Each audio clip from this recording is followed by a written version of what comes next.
Mesdames, mesdemoiselles et messieurs, bonsoir. Bienvenue sur Sphinx Media.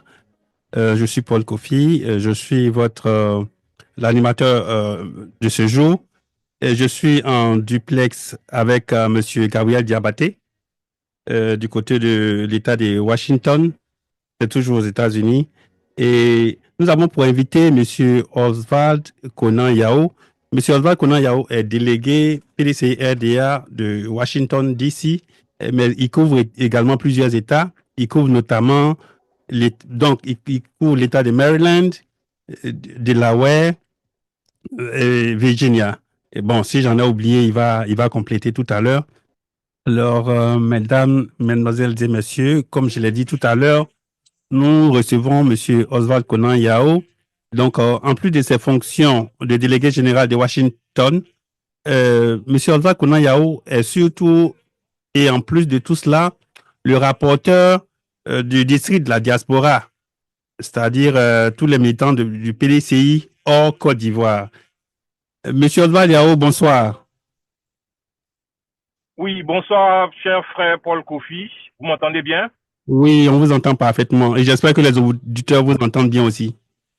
Oui, je l'espère également. En tout cas, merci beaucoup pour cette émission et pour l'invitation. Ok, donc je disais, mesdames et messieurs, je disais que nous recevons Monsieur Oswald Conan Yao.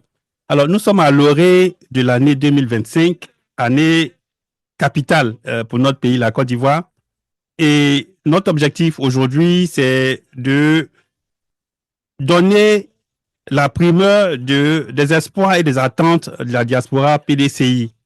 Et donc, pour nous, il n'y avait pas, à défaut du principal représentant de la diaspora, qui est M.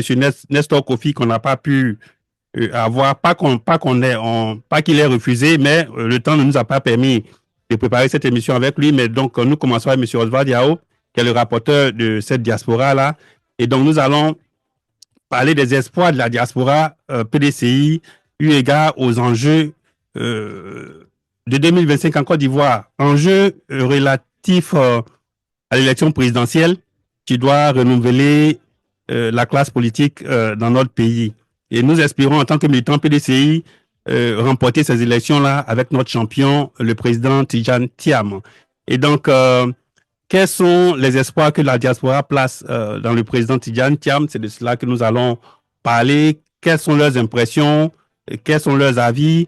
Quels conseils veulent-ils donner à tout le monde, y compris moi-même, pour qu'on aborde cette année 2005 avec la victoire en poche?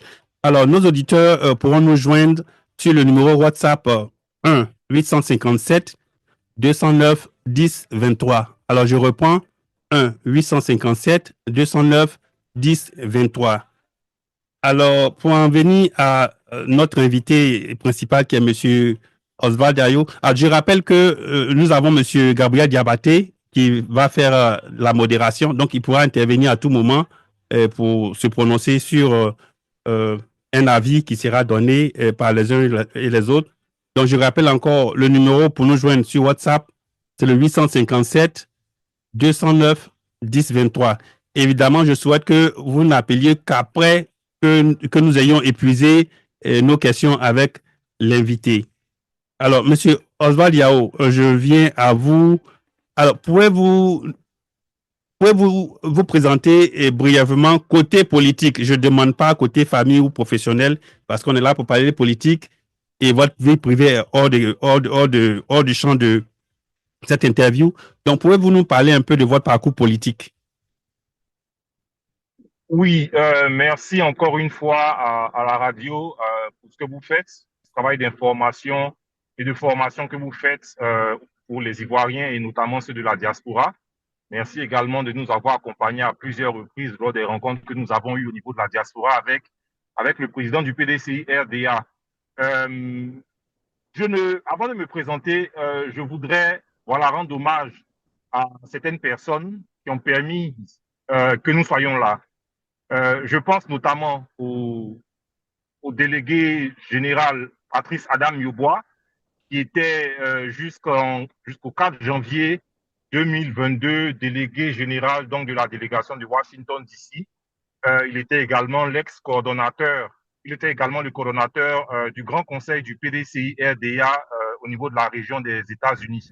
Je voudrais lui rendre hommage parce qu'il nous a quittés. Et avec lui, je voudrais rendre hommage donc à tous ces pionniers-là donc du PDCI-RDA. Je pense au président Félix Houphouët-Boigny, je pense au président Henri Konan Bédié et à tous leurs compagnons donc qui ont tenu le PDCI, qui ont conduit le PDCI également, qui ont impacté positivement donc la Côte d'Ivoire. Je pense à toutes ces personnes-là également anonymes qui ont apporté leur contribution au PDCI RDA et au développement de la Côte d'Ivoire. Alors, cela dit, vous me présentez, vous avez, j'allais dire, dit l'essentiel, donc je vais aller surtout sur mon parcours politique. Alors, donc, Oswald Yao est militant PDCI depuis la naissance, on va le dire. J'ai été donc membre du comité de base du PDCI RDA et de la section du PDCI RDA de la Rivera 3-CDC, qui était dirigée, donc la section était dirigée par M. Alaquadio, le délégué général donc de cette délégation qui était Cody Nord-Est était l'honorable Touré Aboulaye, également qui nous a quittés.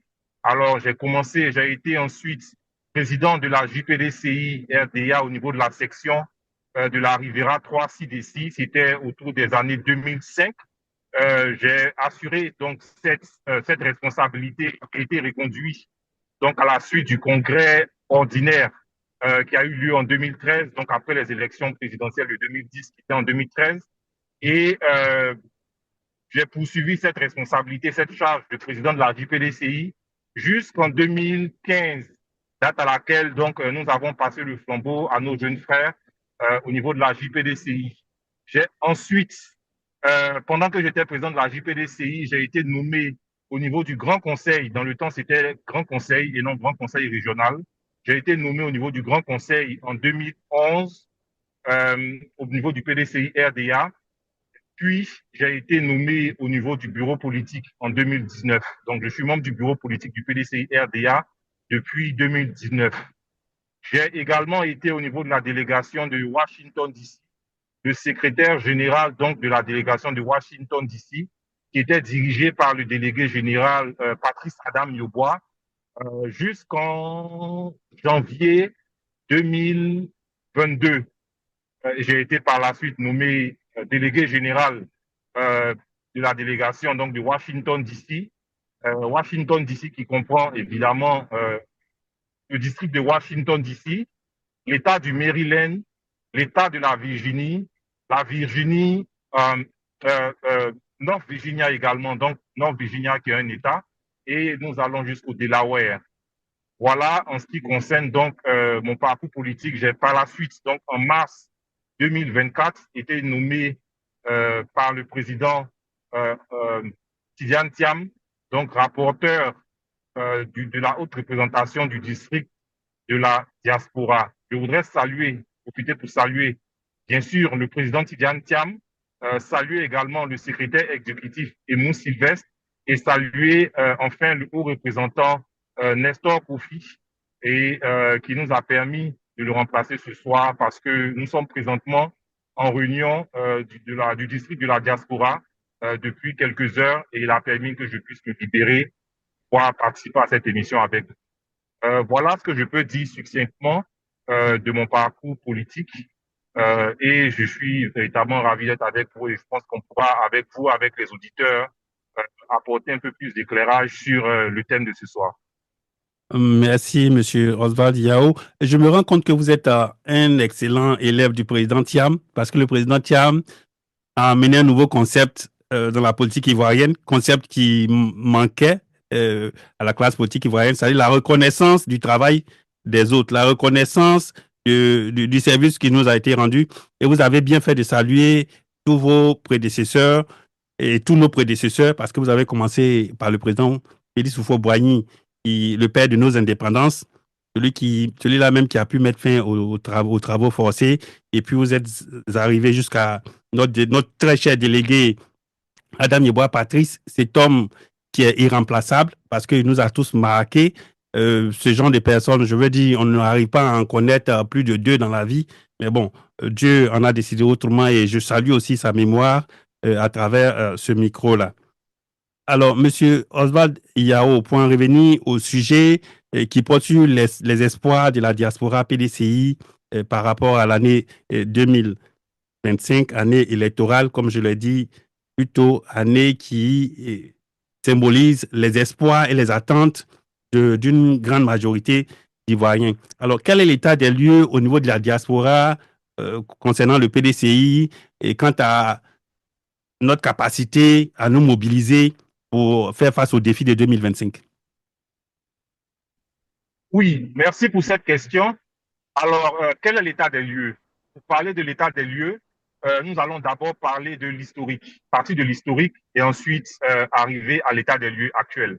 Alors, l'historique, c'est que au sortir, donc, à la suite du décès du président du PDCI RDA, Henri Konan Bédié, vous le savez comme moi et comme tous les Ivoiriens, nous étions très attristés. Et en plus d'être attristés, les militants du PDCI RDA que nous sommes et les sympathisants se sentaient un peu perdus, en tout cas perdus, parce que orphelins. Le PDCI traversait plus de 20 ans d'opposition et le président Ykonan Bédié, donc, qui avait tenu la barque depuis 1999, donc nous abandonnait dans une situation assez difficile. À la suite de cela, donc, nous avons vu l'arrivée donc du président Cheikh Tidiane Thiam à la tête du PDCI RDA, qui a redonné espoir donc à tous les militants du PDCI RDA, à tous les sympathisants du PDCI RDA et également à toutes ces personnes, tous ces Ivoiriens, Ivoiriennes-là, qui, malgré leur recul, malgré leur silence, fondaient beaucoup d'espoir sur le PDCI RDA pour apporter cet équilibre-là et redonner à la Côte d'Ivoire la notoriété et la cohésion qu'elle avait perdue.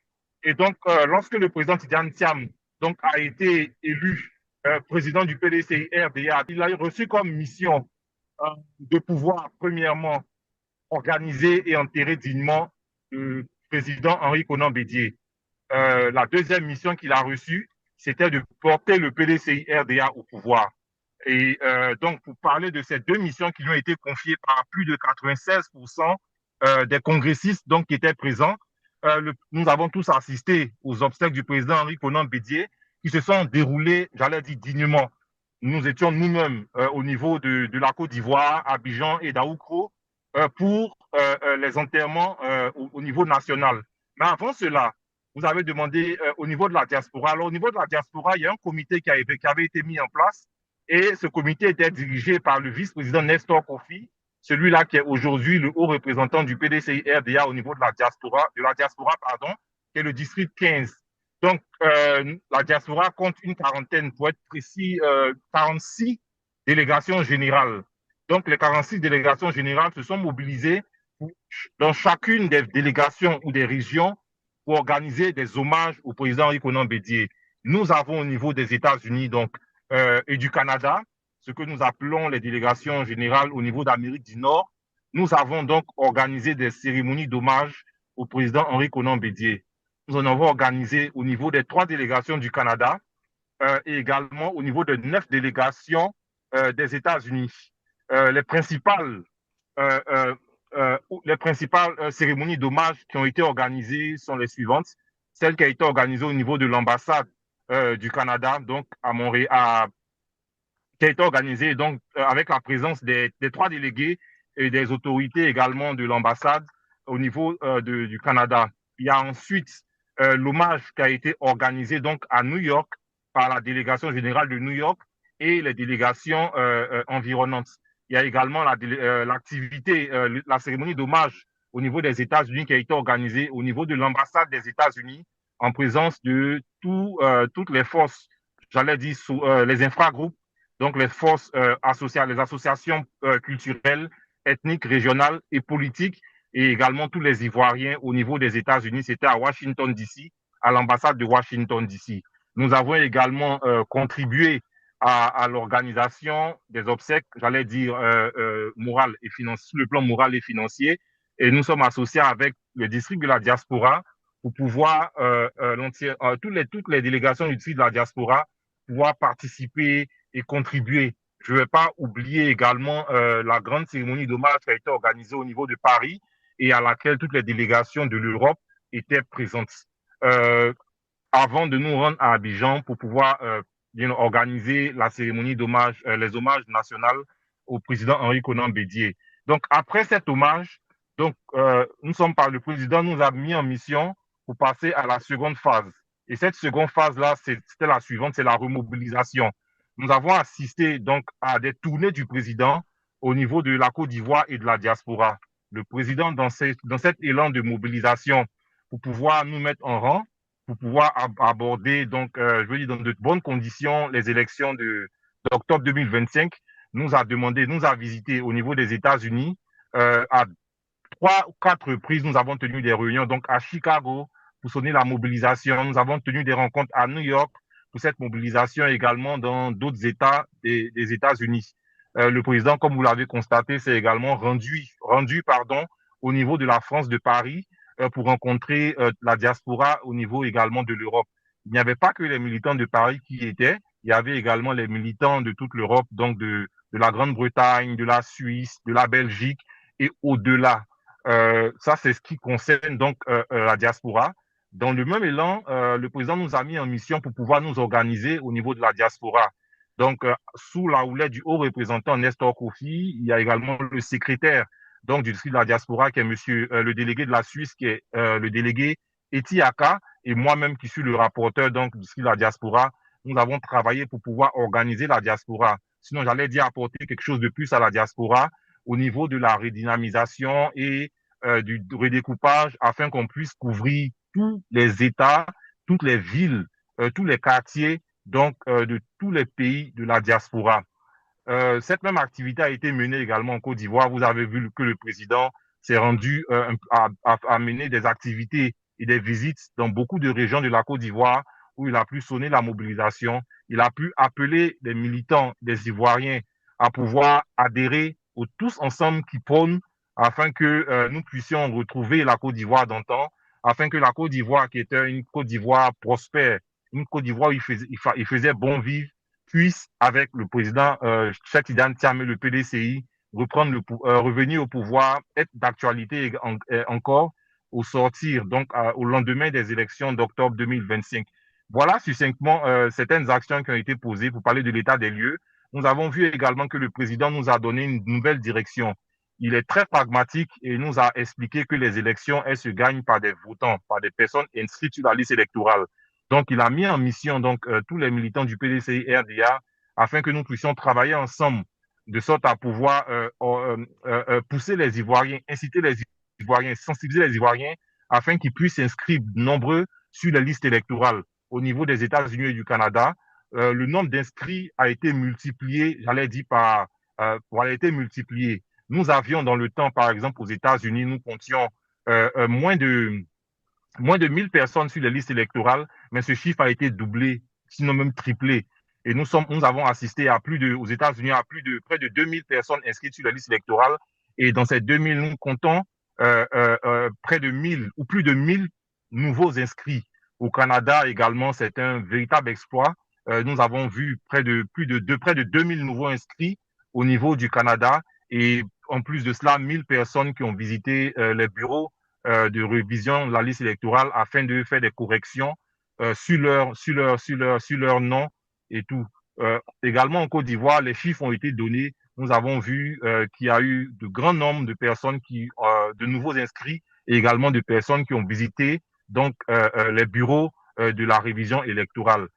Pour dire qu'au niveau du PDCI-RDA, le président nous a insufflé une nouvelle dynamique. Et cette dynamique-là nous permet de pouvoir travailler sereinement, de pouvoir travailler unis surtout, afin d'atteindre l'objectif commun qui est de gagner les élections en octobre 2025, afin de nous mettre tous au service avec lui des Ivoiriens pour que la Côte d'Ivoire puisse retrouver le bon vivre qu'il y avait avant donc la perte du pouvoir en 1999.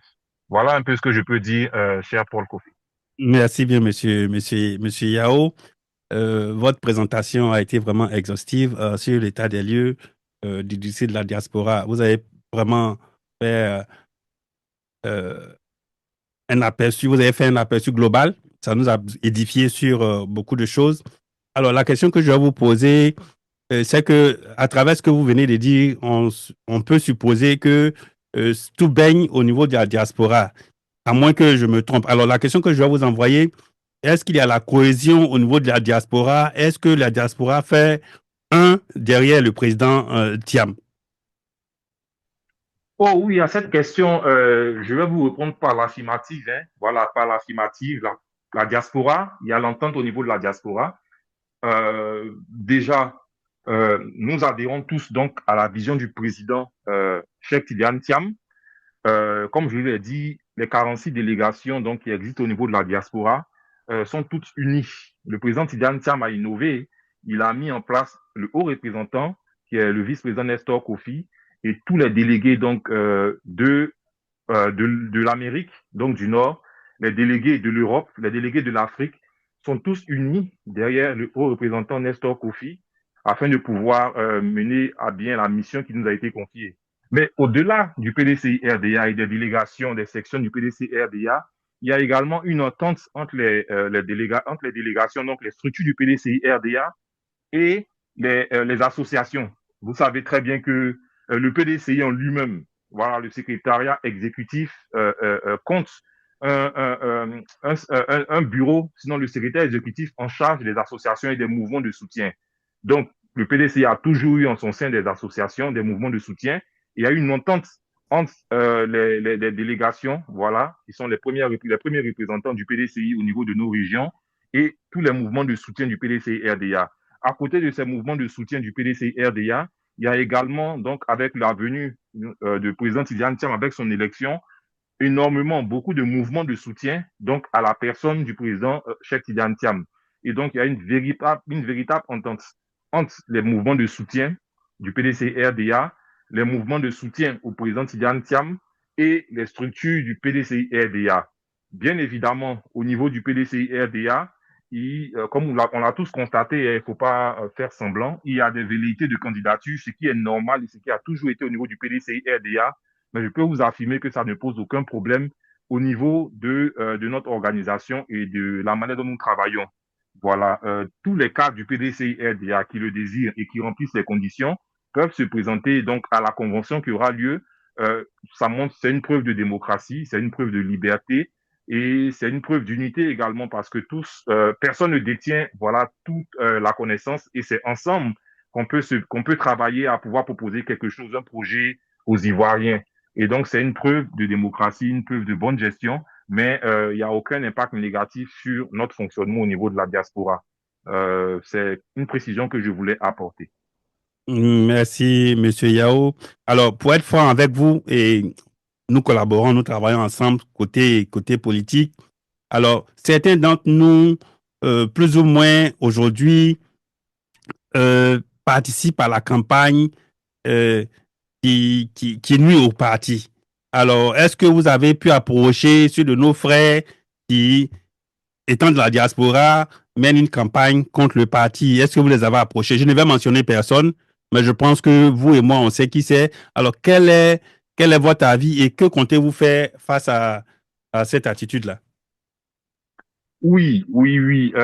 Ça fait partie, hein, ce que vous énoncez, ça fait partie de nos missions en tant que délégués du PDCI-RDA, c'est-à-dire apporter, informer, former et animer, voilà, nos différentes régions concernant le PDCI-RDA.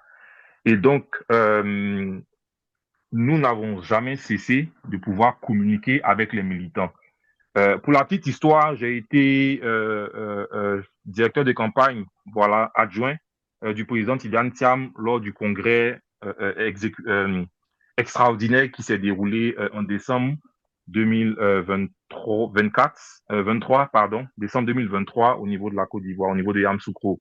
Et donc, à cet effet-là, donc, nous avions eu donc déjà contacté tous les membres des instances du PDCI-RDA et expliquer donc la vision du président Tidiane Thiam à tous les militants du PDCI-RDA pour qu'ils puissent adhérer.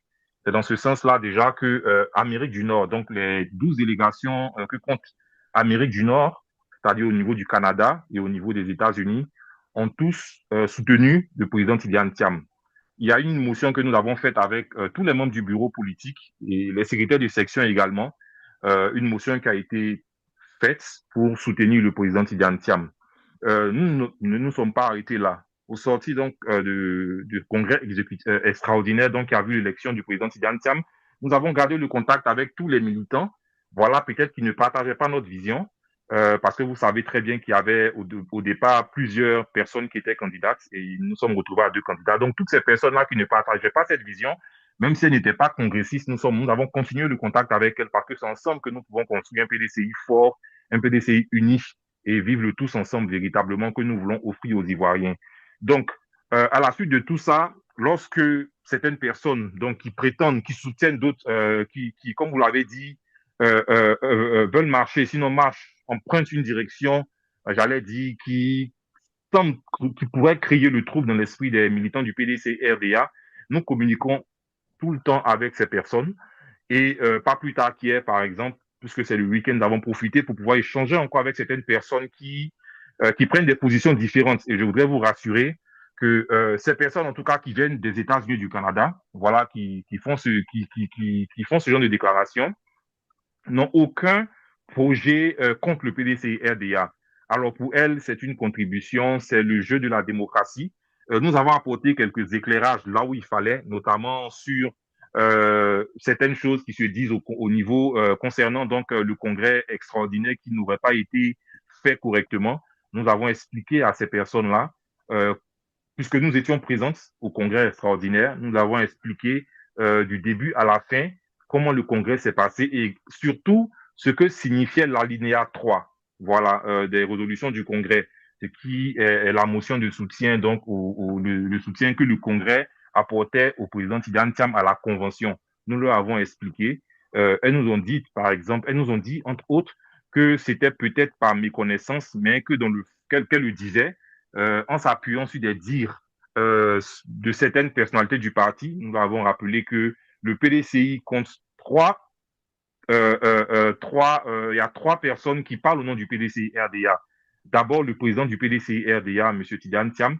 Ensuite, le secrétaire exécutif, donc M. Dr Emou Sylvestre. Et enfin, le porte-parole, donc l'honorable Bredoumi Soumaïla. Et qu'en dehors de ces 3 personnes, tout ce qui pourrait être dit n'engage nullement le parti, mais engage les personnes qui tiennent ce genre de propos.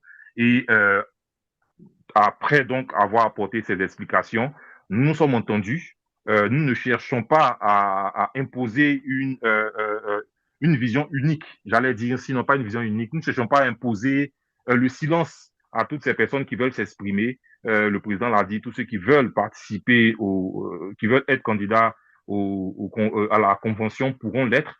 Mais nous souhaitons véritablement qu'au niveau d'Amérique du Nord, au niveau de la diaspora, que nous puissions parler d'une seule voix, c'est-à-dire la voix du PDCI-RDA. Et le moment viendra où la convention donc s'ouvrira et tous ceux qui veulent candidater pourront candidater et faire campagne.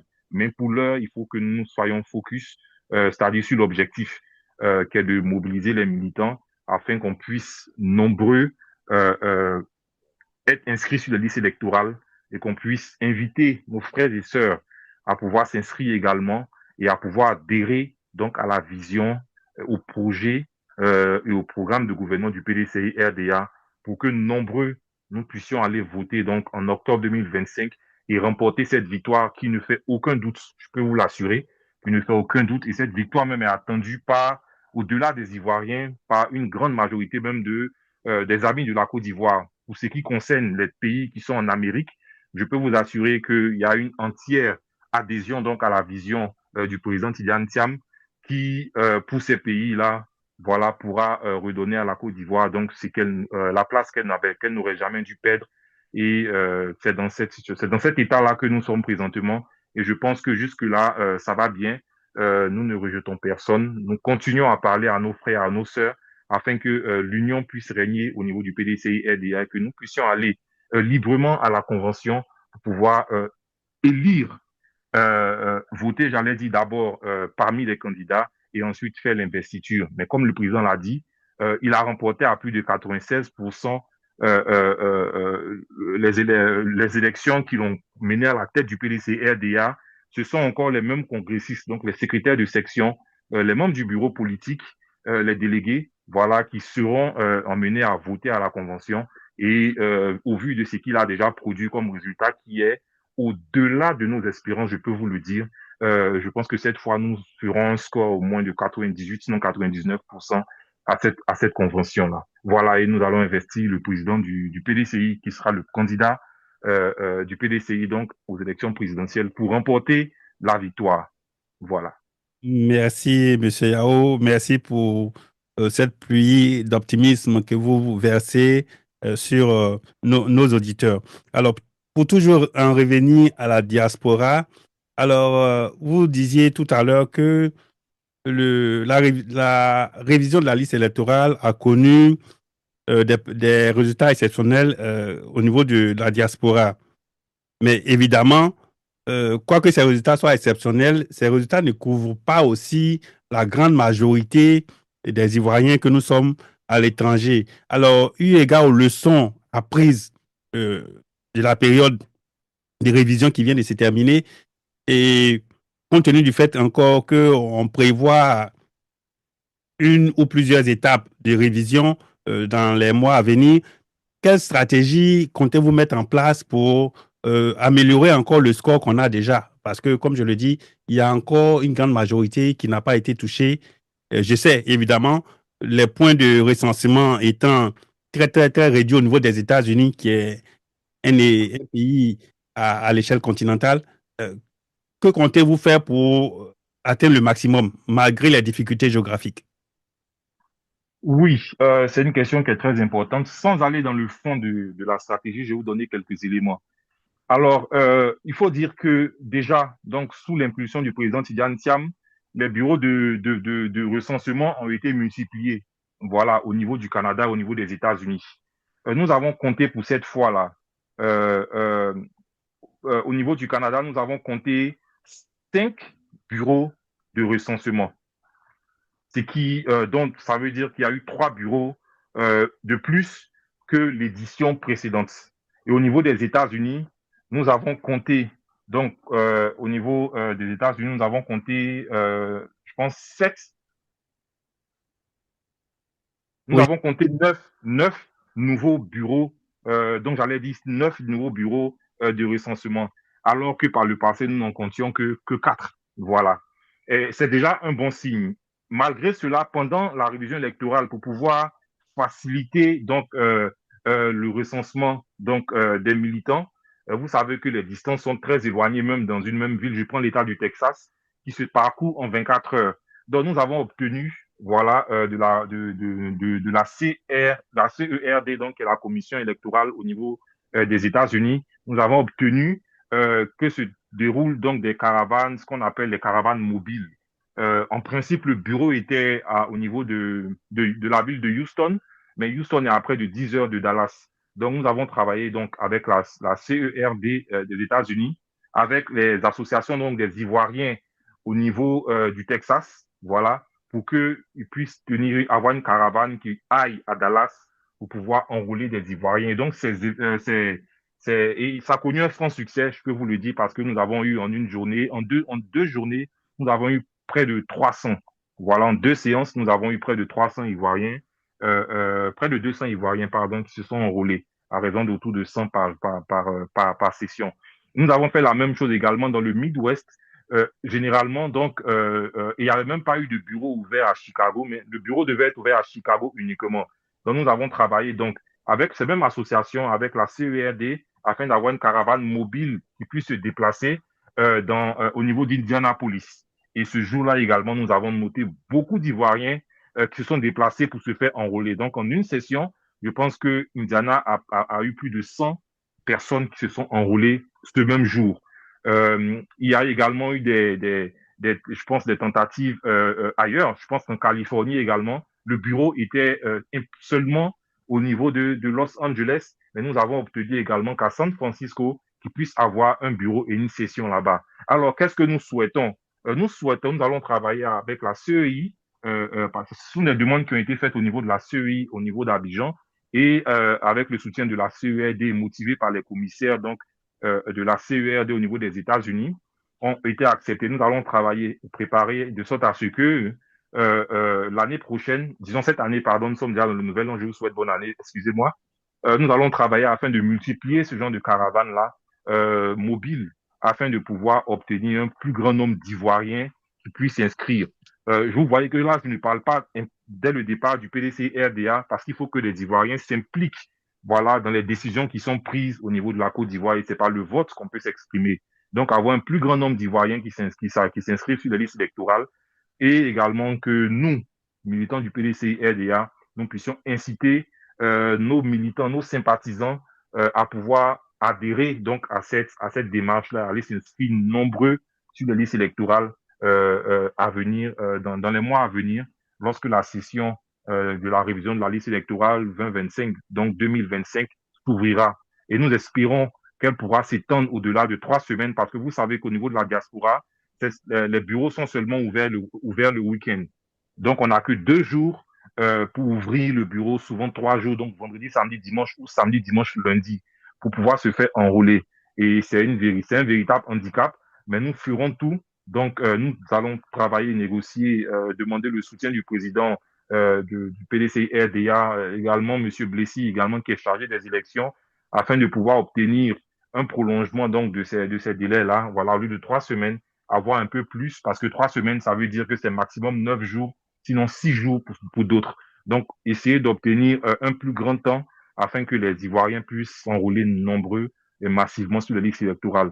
Nous allons également travailler afin que la CERD, donc au niveau des États-Unis, puisse ouvrir des bureaux de vote dans d'autres régions pour soutenir donc les caravanes mobiles qui doivent qui nous espérons pourront être renouvelés. Nous avons des États comme la Floride qui ne sont pas touchés, voilà, qui n'ont pas autour d'elles des bureaux de vote, des bureaux de recensement.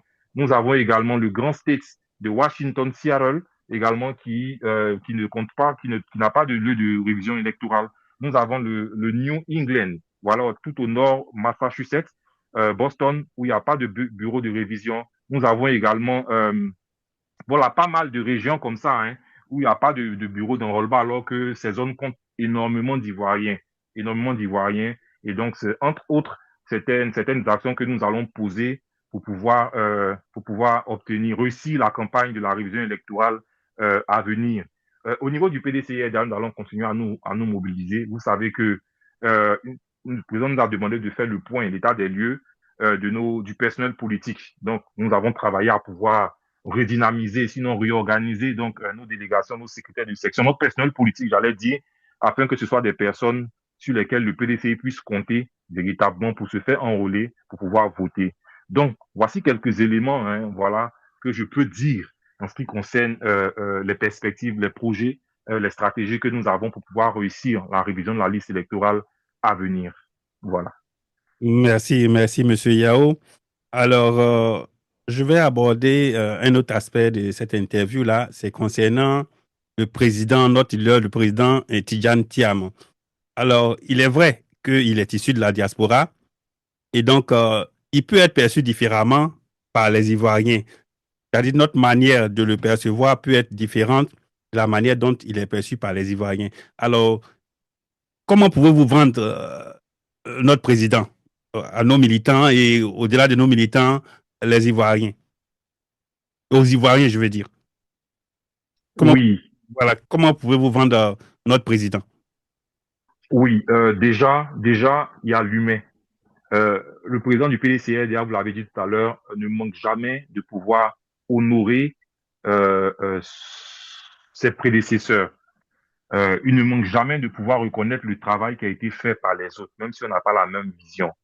Alors donc, déjà, c'est l'humain. Donc, qu'est-ce au-delà de l'excellence qui représente, du modèle qu'il est, d'abord, c'est un humain et il est une personne donc qui reconnaît le mérite des autres. Il a plusieurs fois dit qu'on ne peut pas réussir tout seul et que c'est ensemble qu'on peut réussir. Il nous dit chaque fois, on est sûr d'échouer si on n'est pas ensemble. Voilà. Il dit diviser, on est unis, on n'est pas sûr de gagner déjà, mais diviser, on est sûr d'échouer. Donc, déjà, il nous appelle à l'unité. Et vous savez que l'union fait partie donc de ce qui représente la Côte d'Ivoire, l'union, la discipline et le travail. Donc, déjà, il appelle à l'unité. Lorsque le président Tidjane Thiam étant de la diaspora, est rentré en Côte d'Ivoire, vous avez vu que le président Tidjane Thiam a respecté le protocole au niveau de l'État de Côte d'Ivoire. Il s'est rendu d'abord saluer, donc faire les civilités au président de la République, qui représente véritablement la Côte d'Ivoire, qu'on l'aime ou qu'on l'aime pas, le président Ouattara. Le président de la République, Tidjane Thiam, s'est rendu pour faire les civilités donc au président de la République, Alassane Ouattara. Il s'est ensuite rendu au niveau du président, l'ex-président de la Côte d'Ivoire, donc le président Laurent Gbagbo, et c'est en troisième lieu qu'il a allé chez son père, donc le président Henri Konan Bédié. C'est dire que le président Tidjane Thiam n'est ennemi de personne.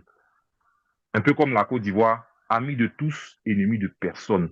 Il s'est par la suite rendu lui-même voir tous les présidents de partis politiques, notamment donc Mme Simone Gbagbo du MGC. Il est également rendu chez le président du COJEP, Charles Blé Goudé, et il a rencontré tout le monde. Donc c'est cette unité, cette cohésion, cet esprit de cohésion-là qui veut ramener. Nous avons également vu le président Tidjane Thiam qui, venant de la diaspora, nous connaissons tous son parcours.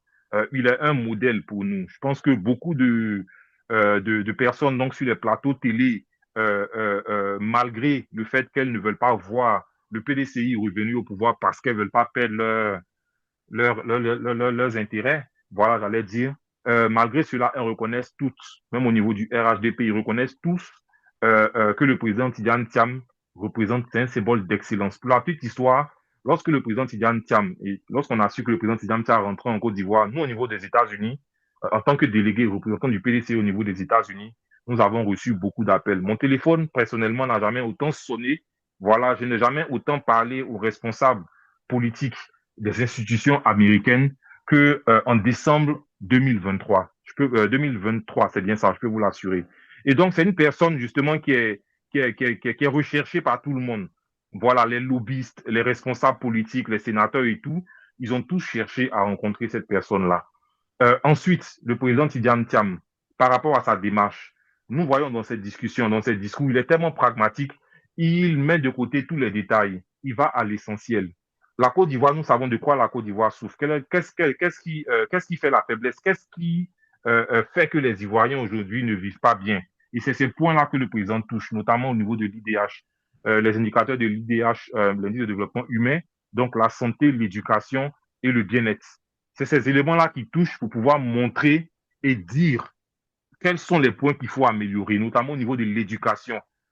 S'ils ne sont pas bien formés, évidemment, le fait que nous soyons nombreux, donc au niveau beaucoup de jeunes qui aient une richesse, pourra être un frein véritablement au développement. Donc, il faut mettre l'accent sur les éléments qui sont les piliers donc du bien-être, l'éducation. Ensuite, si nous ne sommes pas en bonne santé, nous ne pourrons pas effectivement bien nous former ou bien travailler. Donc, il faut mettre l'accent sur la santé et naturellement le bien-être concerne tout ce qui reste à tout ce qui va avec la gouvernance, tout ce qui va avec les infrastructures et les besoins primaires. Je peux vous dire que le président Tidjane Thiam, ayant étudié en Côte d'Ivoire, ayant travaillé en Côte d'Ivoire, ayant étudié dans la diaspora, ayant travaillé dans la diaspora, je peux vous dire qu'il va se servir de toute cette expérience emmagasinée au niveau éducatif, formation et au niveau également du travail pour pouvoir mettre en place quelque chose de très simple, mais qui a réussi avec le président Houphouët-Boigny. On a tous assisté au miracle ivoirien, qui a réussi avec le président Henri Konan Bédié. On a tous assisté aux 12 chantiers d'éléphants d'Afrique qui devaient nous mener justement à pouvoir être autonomes, voilà, après l'an 2000 et l'annulation de la dette de la Côte d'Ivoire. Ça marchait, ça fonctionnait. Et le président Tidjane Thiam également a appliqué ces principes basiques très simples, voilà, au niveau de toutes les entreprises où il a eu à travailler, au niveau de tous les partenariats ou tous les conseils qu'il a pu donner à des structures, ça marchait. Et donc, c'est simplement ce genre de structure-là qu'il veut proposer à la Côte d'Ivoire, là, afin que les Ivoiriens puissent se remettre ensemble et marcher dans la même direction, donc pour pouvoir améliorer, voilà, les conditions de vie des Ivoiriens. L'important, hein, c'est la paix. Voilà, la cohésion et la paix. Sans paix, sans cohésion, nous ne pourrons rien faire. Et c'est pour ça que le président donne cette direction-là de paix, de bon temps. Voilà, il nous demande de ne jamais manquer à quelqu'un, même si on nous agresse politiquement, de garder justement la hauteur et de maintenir les débats au niveau donc des projets et non au niveau des personnes. C'est quelques éléments que nous pouvons donner Voilà, pour répondre à votre question, mais je vous assure que nous pouvons passer des jours et des jours donc à pouvoir égrener les qualités du président. Voilà, mais c'est un humain, donc nul n'est parfait. Il y a également des éléments donc qui lui manquent, là, des points à améliorer. Et ces points à améliorer là, il s'est entouré d'une équipe et il s'est entouré d'une équipe pour pouvoir justement combler ses déficits, comme c'est un humain. Et c'est dans ce cadre-là que le président a même dit que contrairement, malgré son parcours académique exceptionnel, beaucoup pensaient que le président Tidjane Thiam était focus sur les diplômes, mais non. Il a ce petit truc-là des anglo-saxons, au niveau des États-Unis ici, c'est plutôt le savoir-faire. Voilà, c'est le savoir-faire qui prend en compte. Et vous verrez qu'il est entouré de différents profils de personnes afin de pouvoir réussir donc la mission qui lui a été proposée.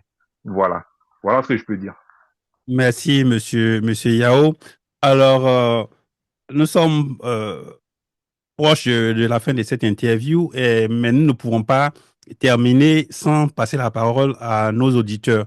Alors, nous sommes disposés à prendre les questions de nos auditeurs.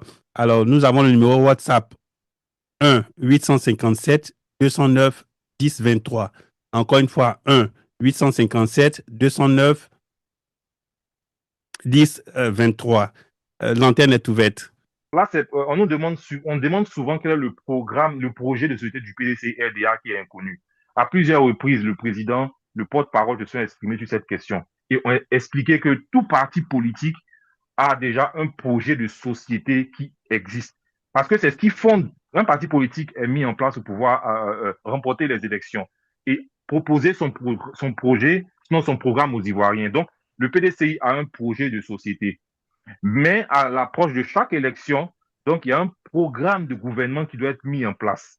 Voilà. Et c'est ce programme de gouvernement-là qui a été confié à une équipe qui est coordonnée donc par le coordonnateur général qui est M. Akosi Benjo et qui comporte 6 grands axes. Donc il y a un groupe de travail qui a été mis en place et qui tourne autour d'une équipe travaille sur le capital humain. D'accord? Parce que c'est le fond, c'est la base même du programme de gouvernement donc du PDCI-RDA. Vous savez que le PDCI-RDA applique une politique libérale à visage humain. Donc, tout doit tourner autour du capital humain. Ensuite, donc, il y a tout ce qui tourne autour donc, des nouvelles technologies. Une équipe qui travaille là-dessus. Il faut aujourd'hui digitaliser tous les systèmes que nous utilisons, tous les secteurs d'activité, afin de pouvoir être plus efficace et efficient. Il y a également tout ce qui tourne autour de l'emploi, donc avec le travail, la société. Il y a ensuite tout ce qui tourne autour de l'équité et de l'économie. Le président a dit, une économie sans équité ne peut pas prospérer. Voilà. Et enfin, il y a le développement durable. Il faut penser dans le temps. Il faut savoir que il faut toutes les actions que nous devons poser doivent permettre de pouvoir assurer, c'est vrai, notre bien-être aujourd'hui, mais également penser donc à tous ceux qui vont venir dans 10, 15, 20 ans, 50 ans, 100 ans, comme le président Houphouët-Boigny l'avait fait, même on avait découvert que la Côte d'Ivoire avait du pétrole, donc il a préféré ne pas toucher à ce pétrole et le garder donc pour les générations à venir. C'est bien cela le développement durable. Je vous ai parlé de la paix et de la sécurité sans lesquelles aucune nation ne peut prospérer. Et voilà ces 6 axes-là autour desquels tourne le programme de gouvernement du PDCI-RDA qui sera connu bientôt lorsque le président le décidera. Voilà ce que je voudrais dire. Merci, merci, monsieur Yao. Alors, je vais vous poser une question. Ce que vous venez de dire m'amène à vous poser une question. Alors, récemment, j'ai écouté une interview de monsieur Stanislas Zézé, PDG de Bloomberg, qui disait que les Ivoiriens ne représentent que 5% de l'activité économique de la Côte d'Ivoire. Donc, d'une autre manière, 95% de l'activité économique appartient aux étrangers. Donc, tout le profit généré en Côte d'Ivoire, bien, 95%, ça sort de la Côte d'Ivoire. C'est comme ça qu'il faut comprendre ça. Alors, pensez-vous que le président Thiam pourra inverser cette tendance-là pour que l'Ivoirien reçoive quelque chose en poche pour son bien-être? Oh oui, bien sûr, bien sûr. Et comme le président Thiam l'a toujours dit, on ne va rien réinventer. On va s'appuyer sur ce qui a déjà existé. Pour répondre à votre question, je vais simplement vous ramener en 1994, lorsque le président Thiam a été appelé par le président Henri Konan Bédié pour venir prendre la tête des grands travaux devenus plus tard le Bénet. Alors, lorsqu'il est revenu, c'était un peu le même décor, comme vous voyez. Il a expliqué d'ailleurs que le Bénet comptait en son sein beaucoup de personnes d'expatriés qui apportaient leur contribution au même titre que les Ivoiriens, mais que la rémunération n'était pas équitable, n'était pas juste. Et qu'est-ce qu'il a fait? Il a mis de l'ordre, il a mis tout le monde au même niveau déjà. Et c'est cela l'équité, la justice et l'équité. Et lorsqu'on lui a demandé est-ce qu'il était anti-français, il a dit qu'il était pro-Côte d'Ivoire. Et ça n'a pas empêché. Et le fait qu'il ait dit pro-Côte d'Ivoire, ça a rassuré les partenaires avec lesquels il travaillait parce qu'il allait appliquer l'équité. La justice et l'équité, c'est vraiment très important. Et donc malgré le fait qu'il ne soit pas pro-français, qu'il soit pro-Côte d'Ivoire, ça a rassuré les partenaires et il a pu mettre la main de l'ivoirienne. Donc le personnel du BNF, je veux dire, il leur a fait confiance et sont ces personnes qui ont réalisé tous les grands travaux que nous avons connus. Alors, ce que vous avez décrit tout à l'heure, c'est un peu ce que nous disons lorsque c'est l'un des éléments qui justifie le fait que nous disions que la richesse en Côte d'Ivoire, donc les taux de croissance, ne sont pas bien redistribués. Parce que comme vous le voyez, lorsque les pentes d'activité de la Côte d'Ivoire sont aux mains, j'allais dire, des personnes qui ne sont pas des Ivoiriens, des entreprises qui ne sont pas dirigées par des Ivoiriens, c'est une faiblesse. Et je pense que M. Zézé également, j'ai vu l'interview, a dit qu'aucun pays, aucune nation ne peut se développer dans ces conditions. Voilà, donc je veux dire que lorsque le président reviendra, on va tout d'abord nous assurer donc que les Ivoiriens sont qualifiés. Je pense qu'ils le sont suffisamment parce que beaucoup d'Ivoiriens ont fait leurs preuves et continuent de faire leurs preuves, que ce soit des chefs d'entreprise, que ce soit des personnes physiques, voilà, continuent de faire leurs preuves au niveau de la diaspora, au niveau de la Côte d'Ivoire, que ces personnes-là soient capables de pouvoir gérer des projets. Donc, nous allons redonner, le président Tidane Thiam compte redonner, ramener l'excellence au niveau de la Côte d'Ivoire. Lorsque les appels d'offres seront lancés, ces appels d'offres seront traités comme il le faut et les meilleurs vont les remporter. Et je pense que beaucoup d'Ivoiriens méritent véritablement de pouvoir, j'allais dire, avoir des parts de marché dans tous ces projets qui sont faits en Côte d'Ivoire. D'ailleurs, on sait très bien que certains projets qui ont été conduits, qui ont été faits au niveau, par exemple, les prolongements des ponts au niveau de la Rivera 3, ceux qui avaient reçu les marchés là n'avaient pas la compétence. Donc, on ne peut pas dire que c'est forcément les compétences qui viennent d'ailleurs qui sont bonnes. Nous avons également au plan local beaucoup de compétences qui peuvent faire leur preuve. Il faut juste leur faire confiance. Et c'est l'un des éléments véritablement du président Tidiane Thiam.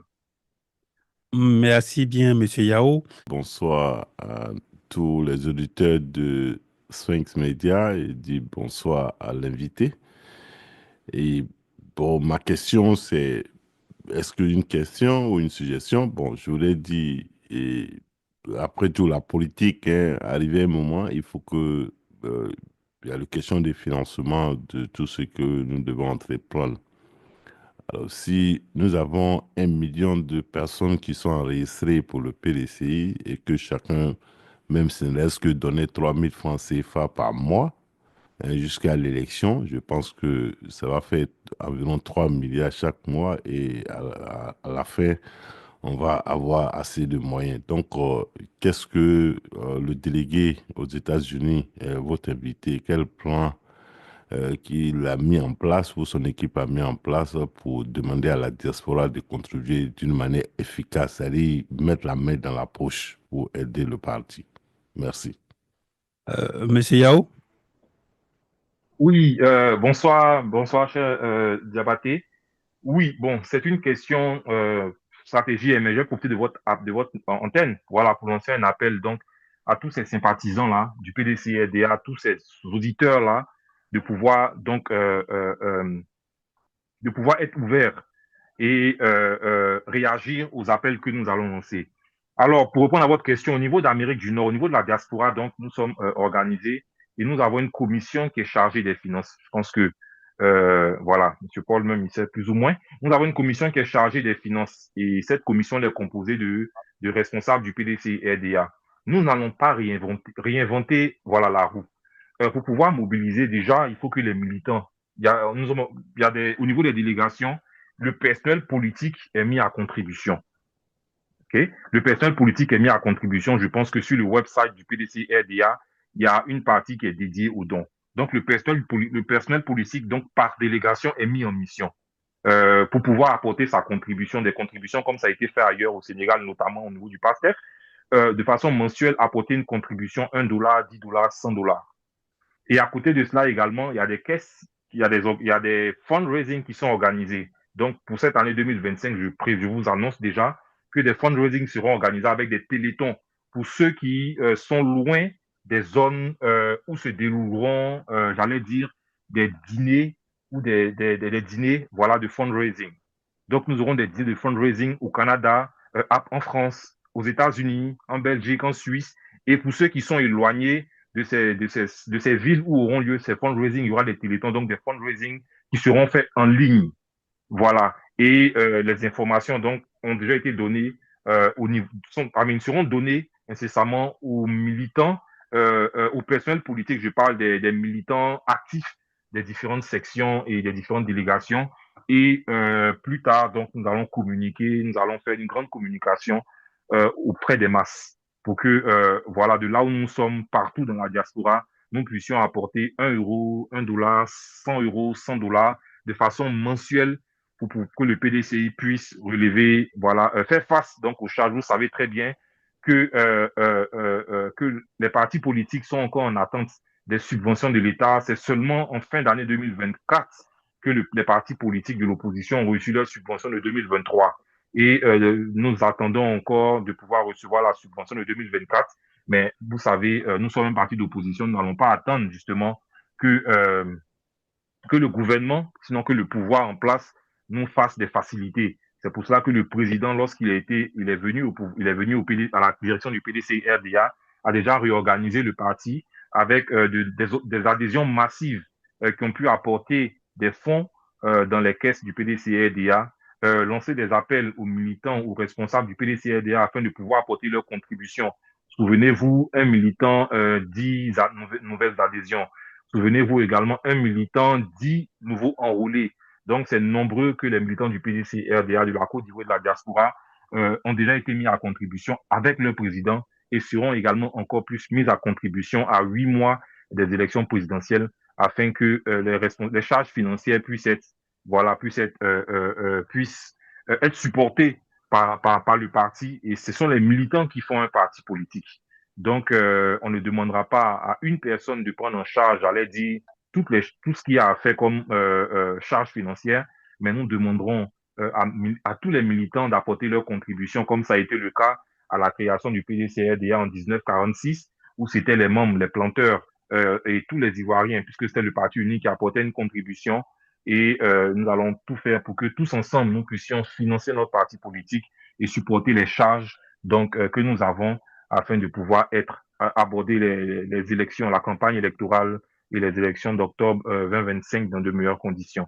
Donc, restez à l'écoute, chers militants de la diaspora. Le président Nestor Kofi et ses collaborateurs, donc, très bientôt, donc, reviendront vers vous avec les différents moyens de contribuer donc à la victoire du PDC-RDA, d'apporter le soutien financier. Déjà sur le website du PDC-RDA, nous allons continuer à communiquer, envoyer le lien qui permet de pouvoir faire des dons en ligne sécurisés à la direction du parti afin de pouvoir les aider et aider les militants dans le besoin à pouvoir, voilà, et aider les militants dans le besoin. Merci en tout cas pour cette suggestion. Merci, M. Yao, pour tout le développement que vous venez de faire concernant le financement du parti.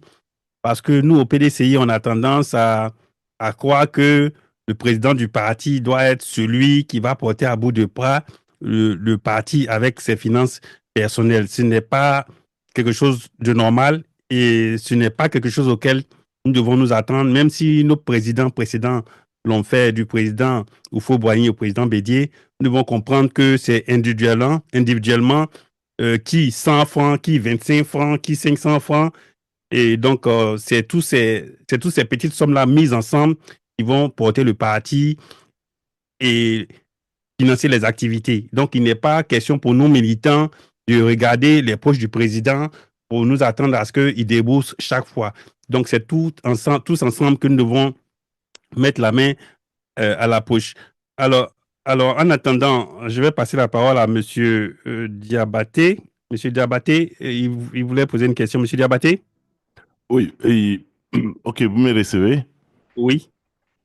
En fait, je vais d'abord dire merci au délégué qui a fait euh, un brillant euh, euh, commentaire sur tout ce que le président doit entreprendre.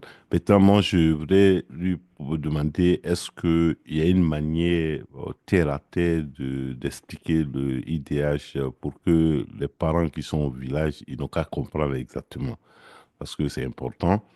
Et nous avons une population, souvent dans les zones rurales, qui ne parlent pas très bien le français, mais qui veulent comprendre exactement ce qu'on dit. Est-ce qu'il y a une politique mise en place? Maintenant, je voudrais aussi rapidement dire que pour le président Tidjane Thiam, je vais aborder un tout petit peu dans le sens de l'invité. Moi, j'ai eu des contacts avec des amis qui sont en Indonésie, alors voilà, qui ne sont pas des Ivoiriens, hein, bon, des Indonésiens. Et parlant du président Tidjane Thiam qui m'ont dit que c'est un très bon manager. Donc déjà, pour dire que vraiment, ça nous réconforte qu'on supporte quelqu'un qui va vraiment manager la Côte d'Ivoire en sorte que tous les Ivoiriens se sentent bien à l'aise au pays. Donc voilà un peu ce que vous avez dit comme contribution. Merci. Merci, Monsieur Diabaté. Alors, je vais lire un message d'une de nos sœurs de la diaspora, euh, Madame Marlise Kwasi, qui dit que nous sommes prêts à contribuer financièrement pour que le président Thiam arrive au pouvoir. Donc, comme on le dit, ce que femme veut, Dieu veut. Et donc, nous espérons que les militants de partout le monde, nous allons contribuer financièrement à la campagne du président Thiam et par extension la campagne du PDC-RDA pour que le président Thiam accède au pouvoir et que les Ivoiriens commencent enfin à jouir des ressources de leur pays. Voilà un peu ce que je voulais ajouter en attendant qu'un autre auditeur appelle. J'espère qu'on pourra cette fois-ci avoir un appel de qualité. Mais en attendant, on va retourner en musique. Oui, mais Paul, s'il vous plaît, il y a M. Diabaté qui a posé une question. Allez-y. Voilà. Pour répondre à M. Diabaté, c'est une très belle question. Moi, je suis dans le domaine de l'éducation, de l'enseignement. Donc, lorsqu'on explique les choses, il faut s'assurer que tout le monde puisse comprendre. Avant cela, je vais saluer Madame Marlise qui a laissé le message tout à l'heure. C'est une militante donc, qui est à Houston et aux côtés de la déléguée générale Flora Keita qui travaille et qui est très active et qui a pu enrôler et recenser beaucoup de nouveaux militants et d'Ivoiriens ces derniers mois. Je voudrais la saluer et qu'elle transmette mes salutations également à tous les militants du Texas, donc de Houston. Pour répondre à la question de M. Gabriel, effectivement, l'IDH, le président l'a déjà dit, 3 points. L'éducation. Aujourd'hui, lorsqu'on nous parle de bilan actuel donc, du pouvoir en place, on nous dit qu'il y a une multiplication par 1000 de nombre de salles de classe, n'est-ce pas?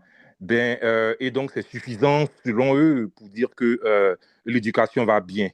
Bon, moi, je donne deux éléments. Premier élément, nous constatons tous, aujourd'hui, avec les réseaux sociaux, nous pouvons voir ce qui se passe dans le fin fond de la Côte d'Ivoire, qu'il ne suffit pas d'avoir des salles de classe sans avoir d'enseignants. Ça, c'est un premier niveau. Donc, nous constatons qu'il y a beaucoup de bâtiments, certainement, mais que les enfants sont encore entassés dans les salles de classe. Et que pour beaucoup, il manque d'enseignement.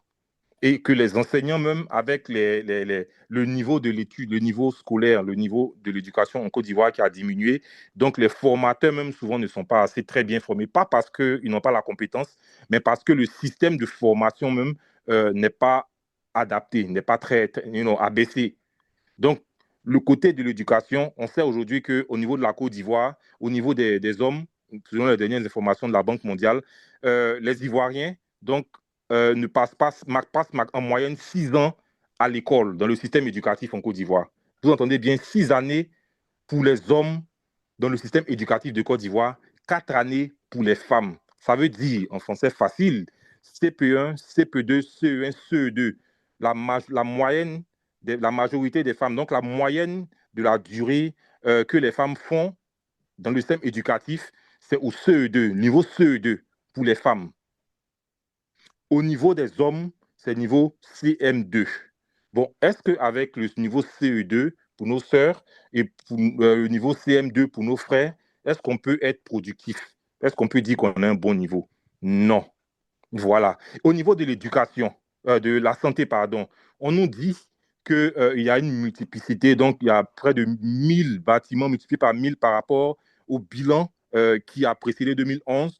Mais bien avec cela, aujourd'hui, on constate que les CHU manquent de plateaux techniques. Les plateaux techniques sont insuffisants. Je pense que je vais saluer M. Osman, docteur Osman, qui est également médecin, a expliqué récemment, lorsqu'il commentait donc le discours du chef de l'État, que les CHU manquent cruellement de plateaux techniques. Donc, à quoi ça sert de construire des bâtiments sans relever le plateau technique des différents hôpitaux que nous avons? J'ai également travaillé dans la santé en Côte d'Ivoire et depuis les CSU, les FSU, les hôpitaux généraux et les CHU, il y a un manque criard de personnel, un manque criard d'équipement. Au niveau des médicaments, beaucoup se plaignent justement que les médicaments manquent. On parle toujours au niveau de la santé, la couverture, la maladie universelle qui est censée être obligatoire. Nous voyons également le taux de personnes qui ont adhéré à ce projet-là et comment est-ce que ça se déroule, est-ce que ça fonctionne. Donc, au vu de ces différents éléments-là, nous pouvons également dire, comme pour l'éducation, que la santé également va mal. Et enfin, la redistribution des richesses, c'est là qu'on parle du bien-être. Vous voyez, aux États-Unis, ici, on paye des impôts, on paye des taxes. Ben, je peux vous assurer que moi, dans ma rue, chaque année ou chaque 2-3 mois, lorsqu'il y a un petit creux sur le goudron, automatiquement, c'est vite rattrapé. Et je ne dis pas merci au gouverneur ni à la mairie pour cela, parce que c'est leur travail, parce que je paye des taxes sur tout ce que je consomme aux États-Unis. Chaque année également, on ne peut jamais assister à, comment on appelle, on ne verra jamais un lampadaire qui est grillé pendant plus de 24 heures, ici, là où je vis. Pourquoi? Parce que je paye des taxes, donc le gouvernement s'assure que je vis bien. On ne verra jamais que l'eau est coupée ou que le chauffage est coupé ou que l'énergie est coupée. Pourquoi? Parce que je paye des taxes, donc il s'assure que ce pourquoi je paye des taxes, que tout cela me soit reversé. Pas en argent, mais me soit reversé justement dans les biens de tous les jours. Mes enfants, on s'assure que les enfants, ils prennent le bus pour être sûrs qu'ils iront à l'école. Ils ont des bus qui sont gratuits, qui les prennent, comme c'était le cas au niveau des étudiants il y a quelques années en Côte d'Ivoire. Donc, tous les enfants des États-Unis, de la première année de elementary school jusqu'à la dernière année, 12e grade, donc la classe de terminale, ils prennent le bus, ils sont transportés gratuitement. Voilà. Donc, c'est ces différents éléments-là qui montrent le niveau de bien-être des populations. En Côte d'Ivoire, on a vu qu'il y a des maisons qui ont été détruites. On a parlé de logements sociaux, des logements qui allaient être offerts. Jusqu'à aujourd'hui, on attend encore. Donc, c'est tous ces éléments-là qui constituent le bien-être. Donc, l'accès aux besoins basiques. L'eau, l'électricité et tout ce qui va donc, avec tout ce qui est basique, tous les besoins basiques que nous avons. La cherté de la vie également, tout ça, c'est pris en compte donc, dans le bien-être. C'est un peu ce que je voulais dire à M. Gabriel. Effectivement, beaucoup reste à faire. Et donc, c'est ça l'IDH, améliorer les conditions de vie, l'éducation, la santé et la cherté de la vie et l'accès à l'emploi et tous les besoins basiques dont nous avons besoin pour mieux vivre. C'est de cela qu'il s'agit. C'est vraiment pratique. Voilà. Merci. Merci, monsieur Yao. Monsieur Diabaté, vous êtes satisfait? Oui, effectivement, je suis satisfait. Ben, je voudrais tout simplement, parce que je discutais avec un jeune qui me disait, mais on dit la croissante. Donc, lui, il se demandait le, si c'était un croissant qu'il devait manger avec son café. Donc, du coup, ça veut dire que voilà des gens qui sont des potentiels militants qui peuvent aller voter. Mais quand je lui dis, parle de la croissance, lui, il parle, il me dit, mais nous, on a besoin de pain, parce que croissance, ça ne suffit pas. On a besoin de pain. Et c'est comme ça, il me parle honnêtement, hein. Ça veut dire qu'il ne sait pas exactement ce qu'on lui dit. Voilà pourquoi je demande s'il faut faire de la communication aussi terre à terre pour dire à nos parents, voilà, quand on dit IDH, là, ça veut dire quoi? Que tu ne vas pas à l'école, que tu ne manges pas ici, que tu ne te soignes pas là. C'est ça. Mais ça a été bien répondu. Je dis merci à M. Oswald. Merci, monsieur Diabaté. Alors, nous allons passer à un auditeur qui nous a manqué. Donc, oui, oui, bonsoir, monsieur. Bonsoir. Merci à vous. Je suis en direct sur la radio, s'il vous plaît. Oui, Vous êtes en direct sur la radio. Merci, je suis Ferdinand Kwame, ivoirien et militant du PDC-RDA. Bonsoir, monsieur Kwame. Merci. J'appelais juste pour apporter mon soutien à Oswald Yao, le DG de Washington, D.C. Je dis aussi que ses qualités d'écoute et son management participatif sont assez appréciés aussi au sein de sa délégation. Oui. Et puis l'encourager dans son travail de sensibilisation et de l'unité au sein du parti. Il a tout mon soutien. Merci, monsieur Yao. Et donc, c'est de cela qu'il s'agit avec l'ERTIAM, la reconnaissance du travail bien fait, la reconnaissance des efforts des uns et des autres. Donc, avant, monsieur Yao, moi, je vous remercie pour ce témoignage public-là du travail de monsieur Yao. Je le connais personnellement aussi. Donc, mais j'étais mal placé par rapport à vous. Et donc, je passe la parole à monsieur Yao pour qu'il se prononce. Oh oui, merci à mon cher Ferdinand tout à l'heure. Voilà, c'est quelqu'un que nous consultons. Comme il a dit, au niveau des délégations, tout le monde peut être délégué ou tout le monde peut être responsable. Mais on choisit juste une personne pour pouvoir coordonner les activités et nous n'avons pas la science infuse. Donc, au niveau de notre délégation de Washington, D.C. et au niveau même des États-Unis et d'Amérique du Nord, donc nous consultons beaucoup les sages. Nous consultons surtout sur les aspects techniques. Donc, Ferdinand a un côté technique qui est très important et qui a apporté quelque chose de nouveau au niveau de nos délégations, au niveau du travail que nous faisons. Et donc, nous le consultons beaucoup pour cet aspect-là. Nous lui rappelons effectivement que nous ferons le nécessaire pour que ce soit pris en compte.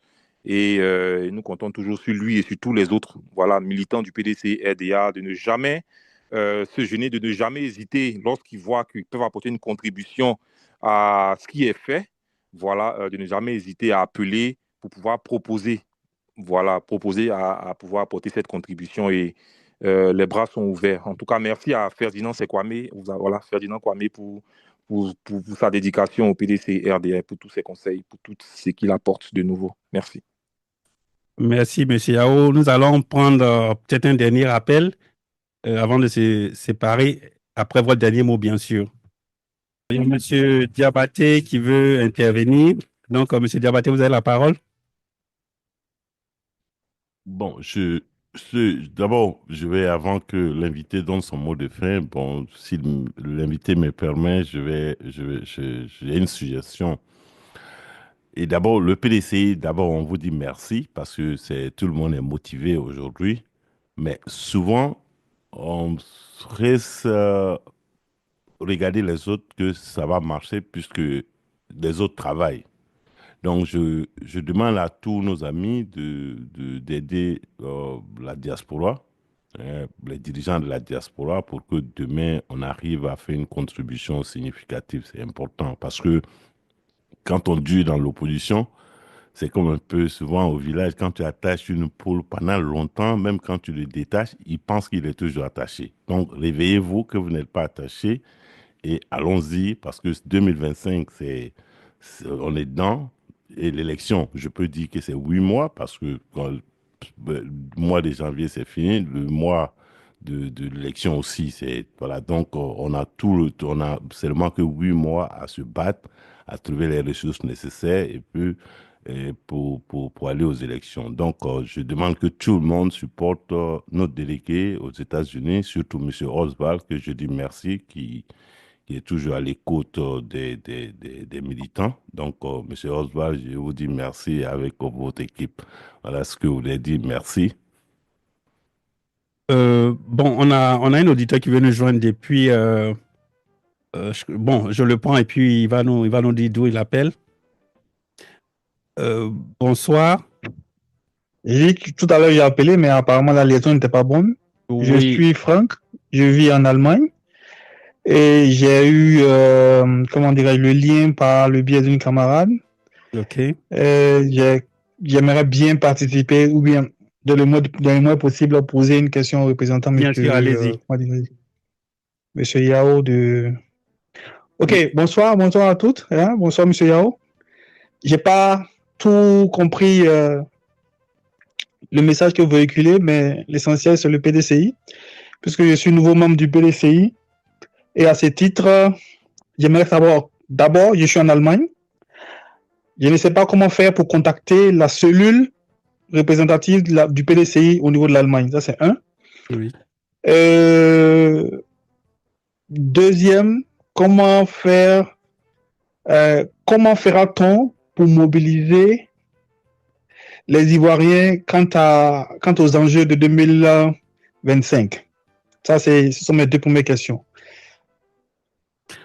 Vous voulez qu'on y réponde avant que éventuellement vous posiez les autres questions? Non. Les deux suffisent. OK. Donc, Monsieur Yao. D'accord. Oui, d'accord. Ben, je salue Franck, mon très cher frère Franck. Et merci de participer à cette émission.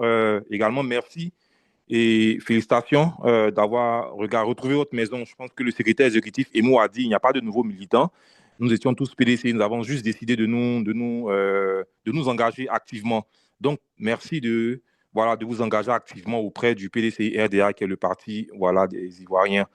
Pour répondre à votre première question, donc le PDCI au niveau de la diaspora est représenté Vous m'entendez?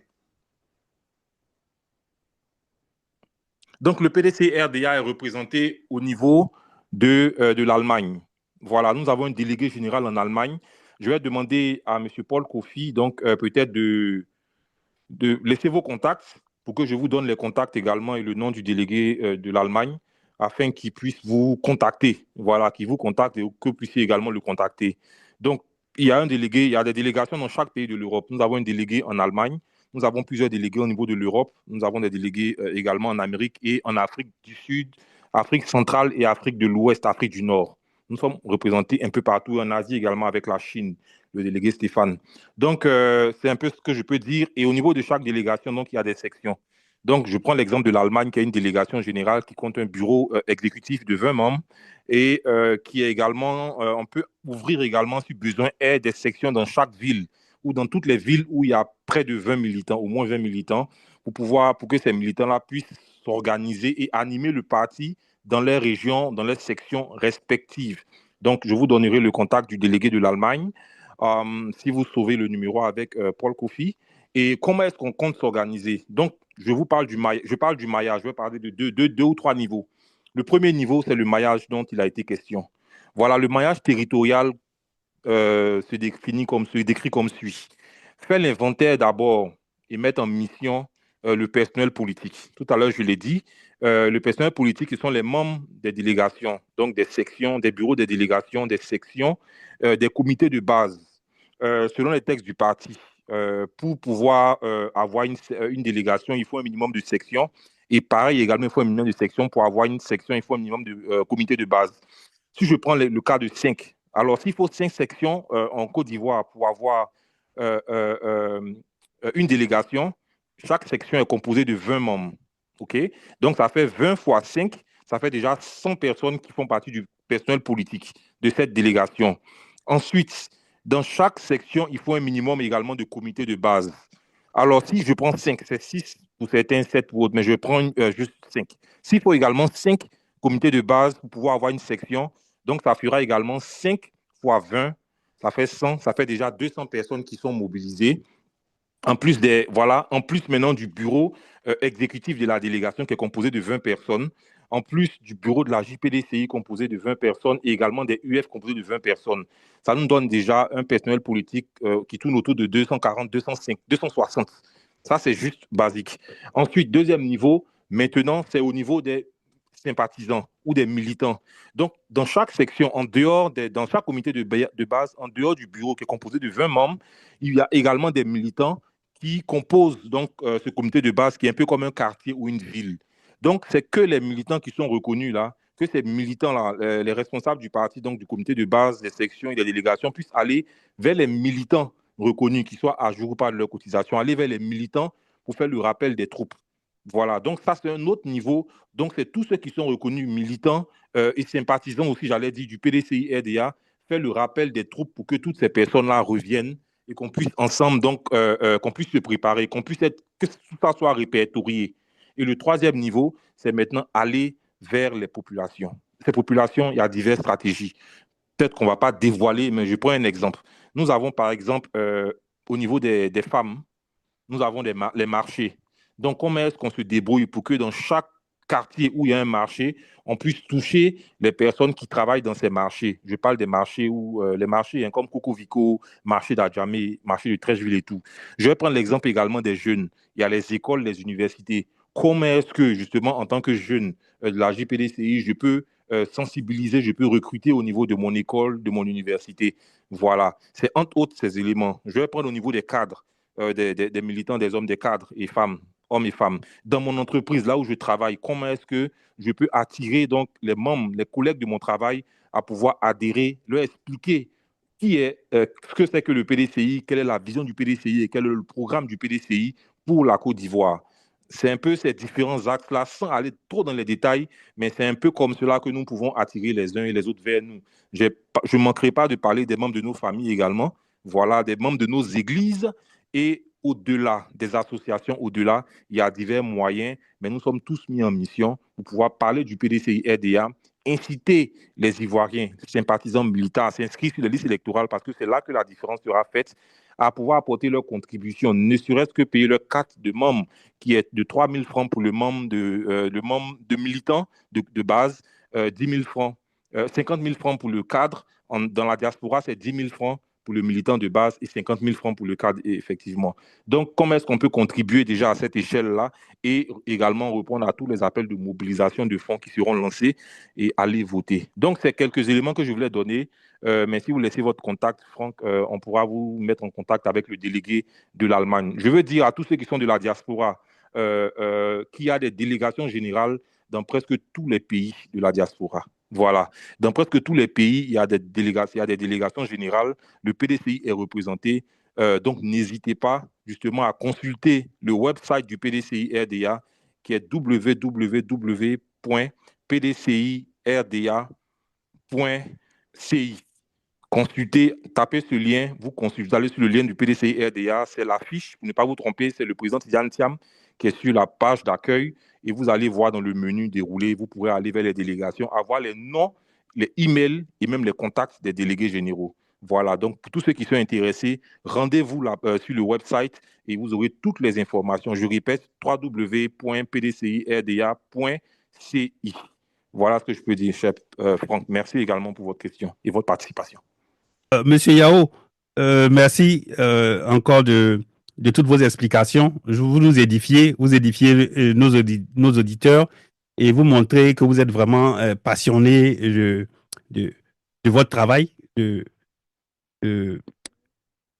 au cadre du PDCI, chargé notamment de booster l'électorat en faveur de notre président Tidjane Thiam. Alors, je dois rappeler que nous avons en ligne, en train de nous écouter en ce moment, 3301 auditeurs qui nous écoutent en live. Et c'est l'image que, en fait, c'est la preuve que cette émission, ce débat-là suscite l'intérêt de la population. Et donc, Monsieur Oswald Yao, merci. Et bon, je vais vous donner la parole pour que vous disiez votre mot de fin. Oui, merci. Mon mot de fin, c'est vraiment vous dire merci. Voilà, merci à Paul Kofi, à M. Gabriel pour cette radio, cet outil de communication. Vous savez, l'information, c'est le quatrième pouvoir. Merci pour cet instrument que vous mettez à la disposition de la diaspora pour pouvoir parler de ce qui unit les Ivoiriens. C'est important de nous former, de nous informer par des canaux qui sont crédibles. Et donc, je vous remercie infiniment pour cela. Je veux également remercier les auditeurs, voilà, qui sont d'horizons divers, qui sont connectés et qui nous ont écoutés, tous ceux qui ont participé activement, posant des questions, faisant des suggestions également. Vous remercier pour l'amour que vous avez pour la Côte d'Ivoire, pour le PDCI RDA. Je veux remercier le président du PDCI RDA qui nous a fait confiance et qui a pu relever la tête et redonner espoir aux Ivoiriens et aux militants du PDCI RDA. Remerciements spéciaux à M. Tidjane Thiam. Et pour la petite histoire, M. Tidjane Thiam, il fait peu de promesses parce qu'une promesse doit se tenir. Mais toutes les promesses qu'il nous a faites, il les a respectées. M. Tidjane Thiam, chaque fois qu'il est aux États-Unis, il rencontre les militants de la diaspora, peu importe la ville où il est. À cet égard, à cet effet, nous avons eu plusieurs rencontres, plusieurs séances de travail entre les militants des États-Unis, d'Amérique du Nord et M. Tidjane Thiam. Donc, je voulais le remercier pour la confiance et pour sa disponibilité. Vous savez tous également qu'il a appelé, il a une ligne directe où il communique constamment avec tous les secrétaires généraux du PDCI-RDA. Et ça, c'est quelque chose de nouveau. C'est une personne qui, malgré ses occupations, donne toujours du temps. Que vous lui envoyez un email, il répond chaque fois. En tout cas, je voulais le remercier, lui et toute son équipe de la haute direction, pour leur disponibilité et parce qu'ils sont véritablement à l'écoute des militants et des Ivoiriens pour améliorer pour répondre aux attentes de ces personnes-là. Je vais également remercier le haut représentant et tous les délégués généraux donc, de la diaspora. Monsieur Nestor Kofi, vice-président et haut représentant de la diaspora. Je voudrais lui dire merci également pour le travail et pour tout ce qu'il fait pour que nous puissions être unis et travailler ensemble dans l'intérêt du PDCI-RDA et de la Côte d'Ivoire. Je peux remercier individuellement tous les délégués généraux et rappeler également qu'au-delà des délégués généraux, donc, le PDCI compte donc des coordonnateurs de grands conseils régionaux pour pouvoir nous assurer que des zones qui ne sont pas couvertes par les délégations générales sont couvertes donc par des grands conseillers, par des coordonnateurs de grands conseils. Au niveau des USA, nous avons un grand conseil. Au niveau du Canada, DG Christophe Danoma est le grand conseiller. Le coordonnateur du grand conseil, je voudrais le saluer. Saluer également le DG ETI, qui est le coordonnateur de l'Europe 3. Donc, tous ceux qui ne sont pas en France, donc comme le frère de l'Allemagne, DG ETI AK, voilà, le DG de la Suisse coordonne donc tous les cadres du PDCI au niveau de l'Europe. Nous avons également le DG Badi qui coordonne Europe 1 au niveau de la France. Nous avons également le DG Paul Blé qui coordonne l'Europe 2 également au niveau des provinces de la France. Et salut le DG Zadi qui coordonne les cadres du PDCI au niveau de l'Afrique du centre et l'Afrique de l'Ouest. Entre autres, les saluer vraiment tous les responsables donc, des associations et des mouvements. Je pense à Atiti Boigny, saluer le frère Léon et Léon Conan et la vice-présidente Alexandrine Kwasi. Je voudrais également saluer Concorde Nationale, qui est dirigée au niveau des États-Unis par notre frère Guillaume Porquet et avec son équipe également. Saluer nous avons également donc d'autres associations, dont celle de Haussmann, Dr Haussmann, les saluer toutes ces associations-là donc, qui ne ménagent aucun effort pour travailler en bonne entente et intelligence avec les responsables du PDCI et les militants pour nous assurer que le PDCI fonctionne correctement au niveau de la diaspora et que nous sommes unis pour pouvoir atteindre le résultat final qui n'est autre que remporter les élections et nous mettre au service donc, des populations. Voilà. Merci pour cette émission. L'appel que je veux lancer, c'est un appel à la mobilisation. Voilà, un appel à la mobilisation pour que tous les militants du PDCI-RDA, tous les sympathisants du PDCI-RDA, tous les Ivoiriens de la Côte d'Ivoire, tous les Ivoiriens qui vivent dans la diaspora puissent s'asseoir autour de leur intérêt commun qui est la Côte d'Ivoire. Sans paix, sans sécurité, il ne peut y avoir de développement. C'est pour cela que nous devons taire nos différences et pour pouvoir faire un débat sur les programmes, sur les idées, nous respecter mutuellement afin que lorsque nous irons aux élections en octobre, qu'il y ait des élections qui soient libres et transparentes et que les vaincus puissent appeler le vainqueur pour qu'il y ait une passation, une alternance, enfin en Côte d'Ivoire, pour le bonheur des Ivoiriens et pour le progrès pour tous et le bonheur pour chacun.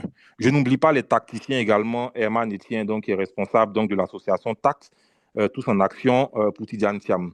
Voilà le message que je voulais porter. Souhaiter bonne année à tous et à chacun là où nous nous trouvons et que Dieu nous bénisse cette année et qu'il apporte la paix, le développement intégral à chacun de nous. Voilà ce que je voudrais dire, Paul Kofi. Merci à vous. Merci, M. Yao. Merci pour tout l'éclairage dont nous avons pu bénéficier. Nous avons aujourd'hui un aperçu de l'état de la diaspora PDCI. Nous retenons que c'est un groupe du monde qui est prêt à se mettre au service du parti, quand bien même on n'est pas sur place au pays, mais nous sommes prêts à contribuer avec nos moyens, avec nos conseils pour permettre à notre parti d'être au pouvoir en 2025. Alors, je vais demander à M. Diabaté s'il a un dernier mot avant que je mette fin à ce débat. M. Diabaté. Oui, non, c'est juste dire merci à l'invité, vraiment. il nous est bien entretenu, donc on a compris beaucoup de choses. Donc, il s'apprête encore, on va les réinviter encore. Donc, merci, M. Oswald. Merci, M. Diabaté. Alors, chers auditeurs, nous vous disons merci pour votre attention. Encore une fois, nous avons eu plus de 3300 personnes connectées en permanence.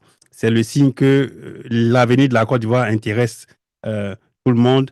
Et donc, nous vous disons merci. Et en attendant de vous programmer un autre invité la semaine prochaine. Au revoir.